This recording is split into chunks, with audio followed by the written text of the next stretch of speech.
imagine how our lives could change if we truly understood and lived out our God-given purpose. What would our relationships look like? Like, think about if your marriage and your parenting and your friendships were defined by the purpose of showing each other Jesus' love.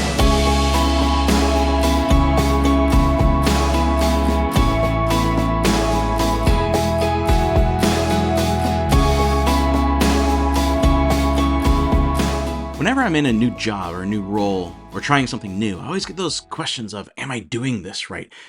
Is this actually what I'm supposed to do? When are people going to figure out I don't know what I'm doing? It definitely feels unsettling and very vulnerable, and I'm guessing I'm not the only one. What about you? You ever feel that way, whether it's a new job or a new role or a new school, a new boss, a new teacher, a new sport, a new coach? Maybe it's a new season in life like retirement. We all feel this at some point. What exactly are we supposed to be doing? And whatever it is, am I doing it right? And really, it's not just trying something new. It's really just all of life, whether it's being a parent or a spouse or a friend or an employee, just being a person. What am I supposed to be doing? And am I doing it right? And what if I'm doing it wrong or really messing up and I don't even know it? At times, we all feel like we don't know what we are supposed to be doing. And when that happens, what do we usually do? We fake it.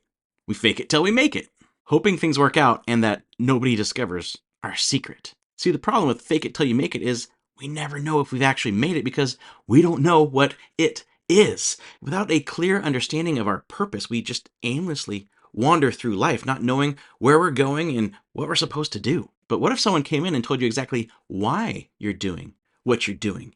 Like, our company's goal is to give the customer the best experience possible.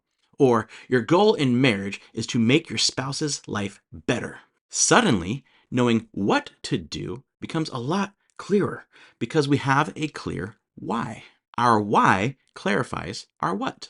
And this idea isn't new. Jesus often came up against religious leaders who had become experts at faking it till they made it. And in doing so, they had lost sight of and even ignored their true purpose of pointing people to God and His love and His mercy and His inclusion. So one day, after a little bit of arguing with these leaders, Jesus tells a story to show them just how far they've fallen. But this story isn't really just about them. If we're willing, it can be about us too.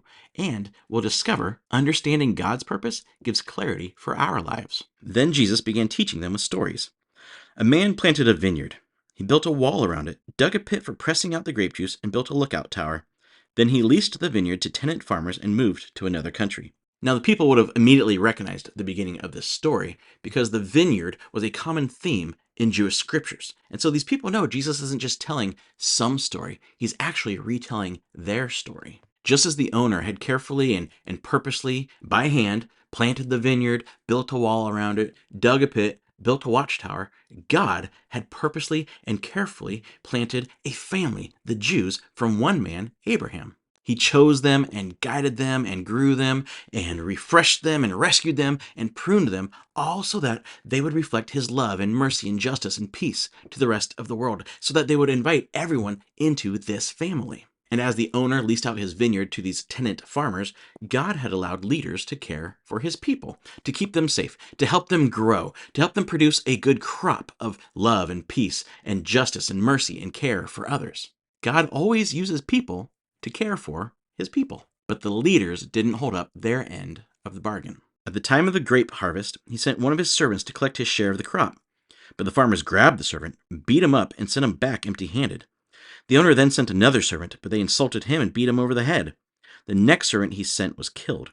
Others he sent were either beaten or killed, until there was only one left, his son, whom he loved dearly. The owner finally sent him, thinking, "Surely they will respect my son." It usually took about 4 years to get a harvest from a vineyard. And I'm sure after working and your blood and sweat and tears working this land for 4 years, you're starting to feel a little bit of ownership, right? And it's become now, in the farmer's eyes, not the owner's vineyard. Now it's their vineyard. Their why had changed from farming it to make some money and give the owner his due to making themselves rich. And now they have a new what? Do whatever it takes to hang on to this vineyard. And Jesus is playing off a vineyard story in the book of Isaiah. In Isaiah's story, the problem was that Israel itself, the nation, had fallen away from their original purpose. And even though God loved and cared for them, they refused to reflect his image to the world. And so through Isaiah, God says, "The nation of Israel is the vineyard of the Lord of heaven's armies. The people of Judah are his pleasant garden. He expected a crop of justice, but instead he found oppression. He expected to find righteousness, but instead he heard cries of violence." So Jesus uses this vineyard theme to show that God still loves his vineyard, still loves his people, but the leaders of the people, the elders, the leading priests, and the teachers of religious law, who were given the responsibility to care for them, were given the responsibility to teach the people God's heart and to create a society based on and permeated by God's love and justice, had, just like the leaders before them, forgotten their purpose and used their position for their own gain. But God never gave up on his people. Like, do you see the persistent patience of the owner of the vineyard? Like, when the first servant came back all beat up, I would have gone and taken care of the farmers right away.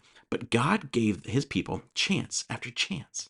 God relentlessly, persistently, and patiently pursues us. So time after time, God tried to bring his people back to himself, and he sent prophets to call them back to himself. But these prophets were ignored. They were beaten and they were killed, the last of which was John the Baptist. And now, through Jesus, God is giving these leaders one more chance by sending his son. And Mark's readers, if you've been following along, know that now Jesus is referring to himself, because we heard the voice from heaven when Jesus was baptized and when Jesus was transfigured and we saw his glory saying, "This is my son, you bring me great joy." So God is making one final effort by sending his son, the one who had all his authority, all his power, who spoke for him and represented him. So surely the farmers and the leaders will listen to him.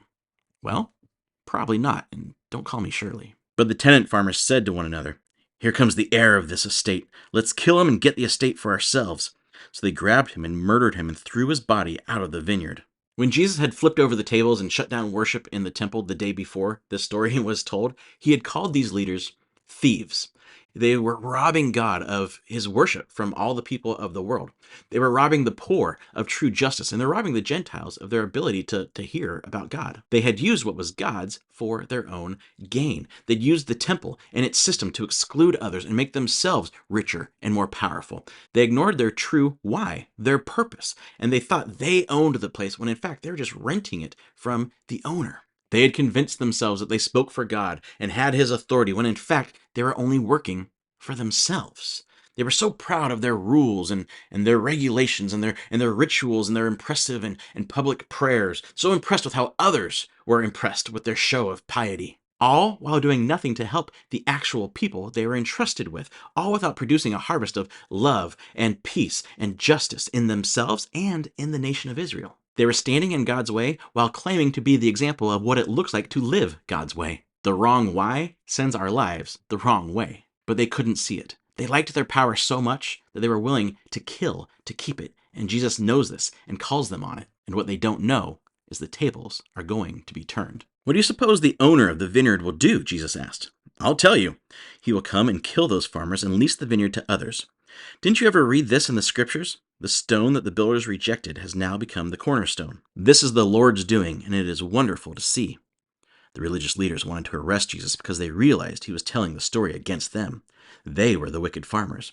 But they were afraid of the crowd, so they left him and went away. The farmers are killed, but the vineyard goes on under new management. And Jesus explains this corrupt system, which had been exploiting the vineyard and robbing the owner, will be replaced, and something new will take its place. Jesus says the stone the builders rejected will become the cornerstone, a symbol of the new order God is establishing.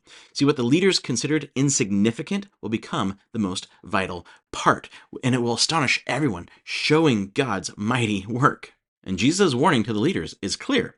Due to their abuse and corruption, the temple and its system that they hold so dear will be dismantled and will be replaced by something new, centered around the Son that they rejected. And this is exactly what happened. The leaders had Jesus killed, but through his death and resurrection, he became the cornerstone of a new way to God, a way that demonstrates God's inclusive love, proving that Jesus really is God the Son who conquered sin and death.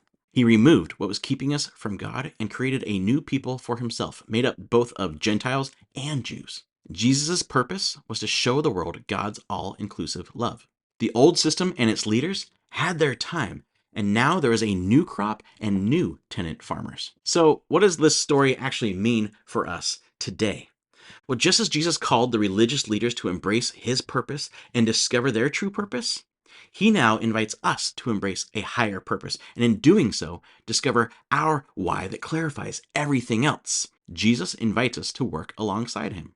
And think about it, there is no greater why than that. Using our time and our energy and our abilities and our resources and even our money to produce a crop of love and peace and mercy and justice, and to invite others to do the same with us. To create a crop that refreshes the whole world, because what happens after a grape harvest? Wine is made and people are refreshed and happy. So how do we do this? How do we join Jesus in this mission? How do we make God's why of bringing the kingdom of God to earth now our why? First, we need to accept Jesus' invitation. Are you done trying to fake it till you make it, never knowing what it really is? Are you done jumping from one thing to the next, never really finding true refreshment? Do you want to experience a life of purpose that Jesus promised he would give us?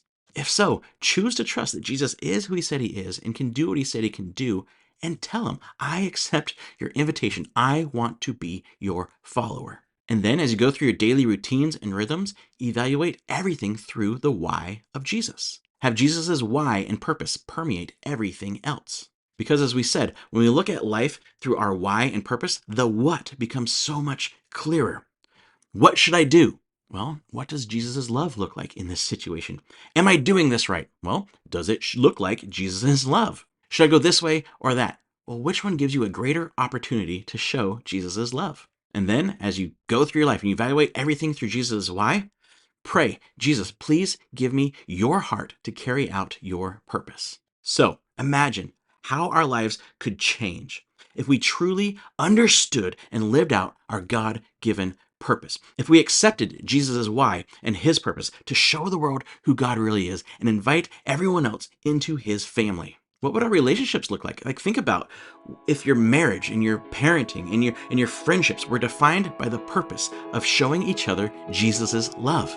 Our workplaces, our schools, our churches would transform and be defined by love and purpose. And not only would it relieve our daily worries and stress and anxieties, it would make each day a chance to live out our purpose. It would make each interaction a chance to bring heaven to earth now. We have been given an amazing opportunity to join Jesus in his work of creating a people who show the world his love. So, what are you going to do? Are you going to join the mission? Or are you going to keep faking it till you make it, hoping that somehow something works out at some point? You were made for so much more. God is relentlessly pursuing his people, and he invites us to join him.